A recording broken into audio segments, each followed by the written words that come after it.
Assalamualaikum warahmatullahi wabarakatuh. Kabajamtoota jaalatamtoota kiyya akkam nagaa keessanii fayyaadha. Bakkuma jirtanitti nageenyi kiyya ka'uun irraa madde isin haa ga'u isiniin jechaa egaa har'allee deebi'ee turtii yeroo dheeraa booda har'a walitti dachaane baga rabbi nagaa walitti nu dachaase. Nagaa walitti deebi'uun kun waan guddaadha. Alhamdulillah. Akkuma sangaa hordoftoonni kiyya kan islaamaa kan kiristaanaa kan waaqeffataa bakkuma jirtanitti nageenyi kiyya ka'uun irraa madde isin haa ga'u isiniin jechaa har'a waan tokko dubbachuu dhufe waan raajii waan ajaa'ibaa waan addaa tokko waan ajaa'ibii wayii ana qofaan ajaa'ibiin isinillee waan natti dhagame waan ajaa'ibe san isin biraan ga'a jedheetiin dhufe.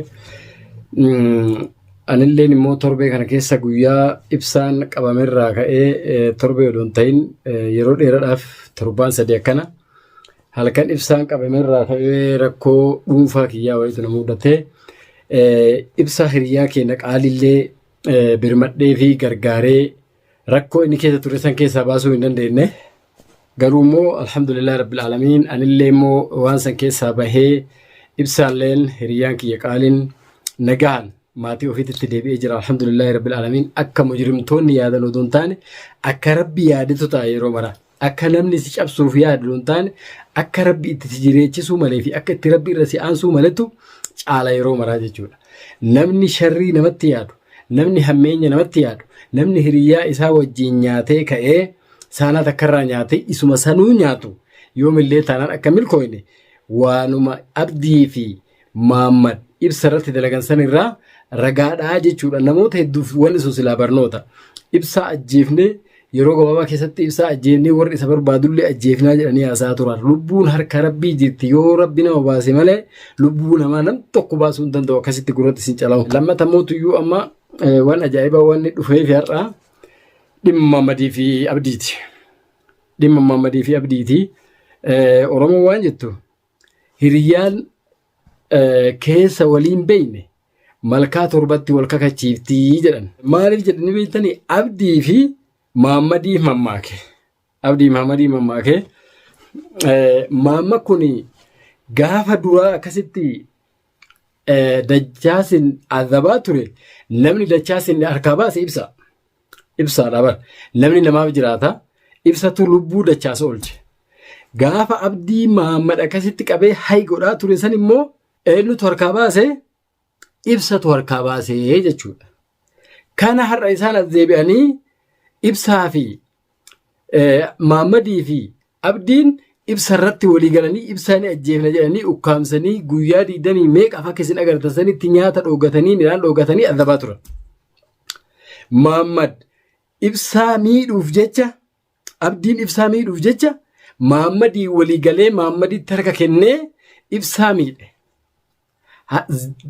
Yeroo ammaa tana jazaan olteen bultumee ilaala. Rabbi harkumarraa harkatti namaa kabala. Duraan jazaan abbaa yoo dalage ilmatti tartii jedhan. Ta'ammaa tun immoo ilmallee hin geessu. Tortillee hin bultu, ooltillee hin turtu abbamatti deebitii jechuudha.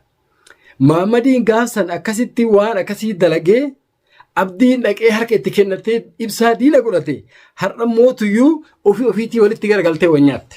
Hiriyyaan garaa wal hin beekne malkaa hedduu wal kaksiiftii waan isin jedheef kanaaf jechuudha. Amma Abdii kana Abdi ati humati taate na dhibe. Wallaahi humati taate na dhibe. Namni hiriyyaa tokko wal lola.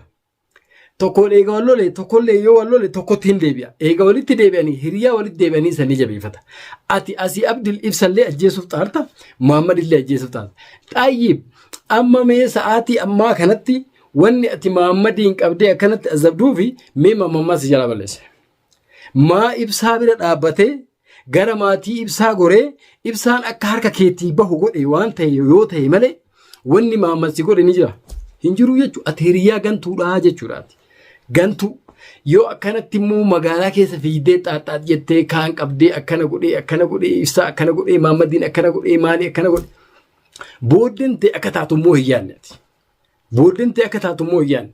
Ka Maammadillee har'a hiriyyaa kiyya qaalii waan natti ta'eef garaan na dadhabee dhufe malee hin dhufu silaa.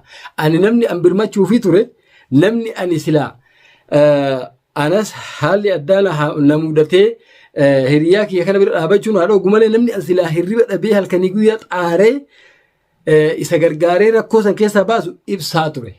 Garuu ana jedhe malee rabbis hin jenne garuu immoo rabbi gargaaree isallee baase.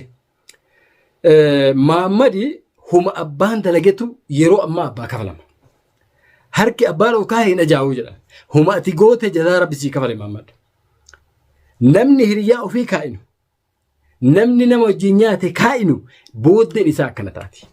Abdiin immoo nama wajjin nyaachuullee hin beekne, nama kana wajjin nyaadhallee hin beekne, namni kun gaafa rakkoon wajjin dhaabatallee hin beekne, nama gaafa garagalee huccuu ofiitu ofirratti nyaatu jechuudha abdii. Nama gaafa garagalee huccuu ofiitu ofirratti nyaatu jechuudha. Wanni ati dalagaa jirtu ammoo waan sirrii miti, waan fokkataa dhugaa nama jibbiisu akka jennee dubbannullee nu dhibee jechuudha. Gowwaan immoo xiyya dha'uun beekne ofitti dha'a jettee Oromoon uggama maayitu. Har'a Maammadiin gaggabsitee kaatee wanna kana situ fide itti yaaddee bittee fidde abdi. Maammadiin gaggabsuu uleeta kana barbaachisu karaa ta'e nan feesisu maal nan feesisu jettee Maammadiin haala salphatti gaggabsitee azabuu barbaaddee fidde waan sassibitee fidde Maammad siin finne isaan gaggabsite itti qabde isaan gaggabsite argite gaggabee Maammad. Ofii keetillee deebitee ulatta. Laal gowwaame. Namni lubbuu ofii hin beekne lubbuu namaa hin beeku. An arra sirraa bahee arra si tuffadhe abdi. Akka ati akkanumatti qullaa kofuma kaateetiin dhiira fakkaattee deemtu. Akka ati waggaa akkanumatti ol dhaabattee zollaa kaatee deemtu. Akka ati waan takka hin yaadne daa'ima sabiyyii kalee dhalatte mucaa ibsaa sanillee hin geenne an arra sirraa bahe. Gocha ati ofirratti daleedde saniin sirraa bahe. Egaa fuutee ofii keetii ofii qabdee korkaa of goote. Oduu rabbi achiin si hambise.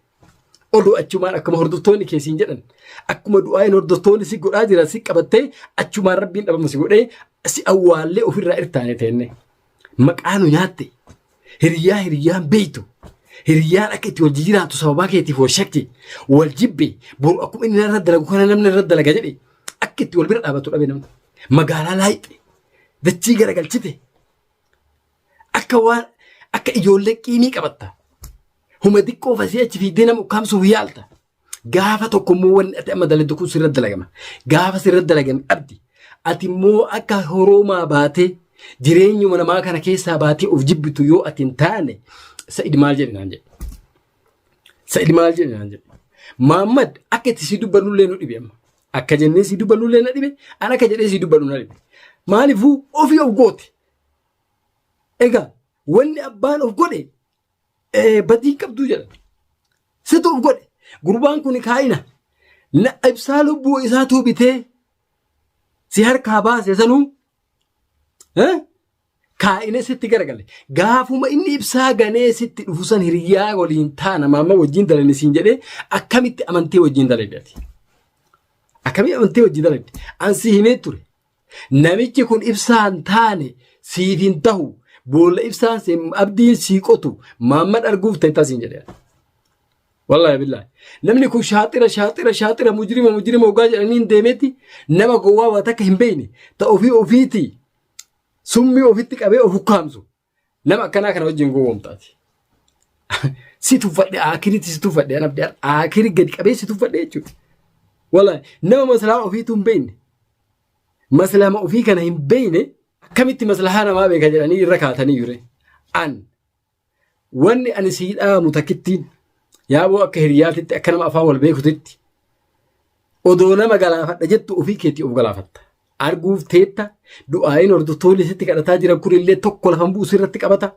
Odoo achiin haftee siin jedhan odoo achiin dhabama taate odoo achiin azalli si gahee achiin qadari sitti dhufee duutee abdii siin jechaa jira. Du'aayin qalbii nama isin akkana cabsitanii. Gaafa feetan kabiraa qabdanii akkasii as dabdanii herreega namaa keessaa baatanii herreega namaa keessan jirtan. Isin dalagaa jirtan wanni uummanni keessan hordoftoonni isin hordofu isinitti kadhatu kun ka du'aayii kadhataniif illee akkasuma barakata ka du'aayii itti kadhatanillee akkasumatti kisaara. Akkasuma kisaara. Abdi azalli immoo amma sii gaheetiin jirase. Akirii fi akiratti sii gahe. Namaa wal jibbisiifte hiriyaa keenya akka itti hojii jiraannu dhabne akka itti hojii deemnu wallaalle gocha ati dalagaa jirtu. Sila badaa hiriyaan keenya kan qabnu kunillee baroo akkuma gurbaa kanaa nu godha waan jennu jechuudha baabaa kiyya. Wanni isin dalagaa jirtan waan fokkataadha. Gahee nurraa dhaaba. yaa akii gahee nurraa dhiisa diinummaa walitti hin qabdani wanni isin akkana wal jala qottanii yookuun bahe kaan azabdanii yookuun bahe kaan azabdanii maa'in rabbuma keessanirraa maal barbaadda ati abdi kaasatan ati rabbuma keessanirraa maal barbaadda mee akkam barbaadda mee rabbuma keessanirraa maal eeggatta buru namni nama kayyanu rabbi isa kayyanu hin hafu nama hiriyaa kayyanu rabbi isa kayyanu hin hafu nama hiriyaa ganu rabbi isa ganuu hin hafu gaafa rabbi si gane eessatti akka itti kuftu nama sii birmatu wallaale gaafa ati kufte immoo waan ati irra namarra dalagaa jirtu kana rabbiin guyyaa qaba namaa qaba rabbiin mujrimaa qaba malee guyyaa tokko ima si salphisa guyyaa tokko ima harka keenyatti kufta wallahi billahi gaafa san qofa akka ati taatu mee afaanuma kana rabbii kadhattee yaa rabbi naa tumsi jettee rabbi sii egaa mee afaanuma kamiin rabbiin kadhachuuf deemtaati afaan kamiin rabbiin biraa rahmata ergatta onneetamiin rabbii biraa rahmata eeggatta yaaki Abdallah ibn Salul taate ati mujrima taate mujrima irraa akira mujrima nafsee ofiittuu mujrima ta'u mush nama qofaa miti bar nama miti bar mujrima nafsee ofiittuu mujrima ta'u rabbi si godhe maal jechuudha asii waan biraa dhageenya asii waan biraa dhageenya asii waan biraa dhageenya oromootti rabbi kaase barana sila dhabaaba isin godhuu hedaa isin fixuu hedaa namni isin wajji cinqate kun asii gaaratti wal qabee wal ajjeesa kun asii gaaratti wal qabee wal akkan taane wal godha safuu ilma namaati irratti takkaa addunyaa kanarratti dalagamee hin dhageenye argaa jirra addunyaa kanarra namni nama akka ofii tahee nama akka ofiitti muka dhiibaa jira muka gogaa bakka rabbiin bareechee kaahe ilma namaatitti muka dhiiba namummaa ofii dagate ofii kana akka waan maleekatitti of laalee akka waan ofiitti ofuumetti of laalee akka nama ofii namni kun nama hin ta'inii isaa olitti of laalee ilma namaa uumaa akka isaatti baatii sagalitti dhalatee tuffatee xiqqeessee muka itti dhiiba kun immoo nama akka isaa lubbuu jaalatu nama akka isaa qaama qabu nama akka isaa jireenya jaalatu uffata irraa baasee barbaree itti naqa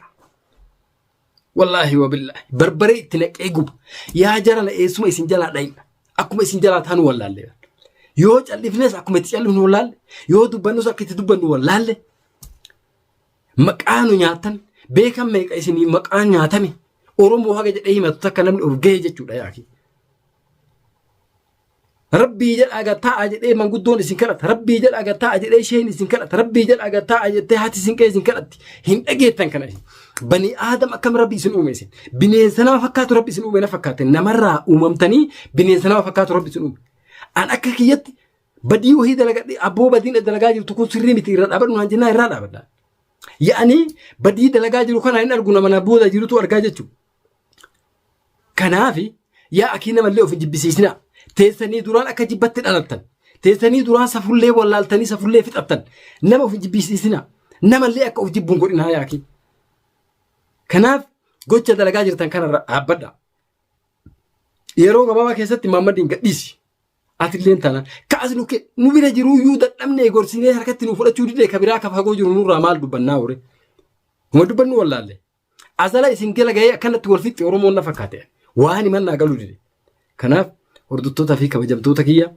mee du'aayee godhaa of nama jibbisiisa wanni amma nu jidduu deemaa jiru wanni oromoo jidduu deemaa jiru hedduu nama jibbisiisa wallahi nama jibbisiisa gurra qabattee iyya nama godhu guyyaa adiidha fokkinni salphinni kanaa oliin jiru jechuudha rabbi nu haadha qabu akkasitti Muhammad illee rabbi haa tumsuu fi harka abbaan of kaa'e hin ajaa'u jedhanii inshallah rabbi khayrii haa godhuuti bakkuma jirtanitti hordoftoonni fi kabajamtoonni kiyya marti keessanuu nagaa keessanaa jiraadha isiniin jecha har'aaf haasa'u hanga kanaa qaba inshallah hanga waan biraatti walitti dachaanuu bakkuma jirtanitti nagaa keessanaa jiraadha assalaamu alaykum wa rahmatullahi wa barakatuh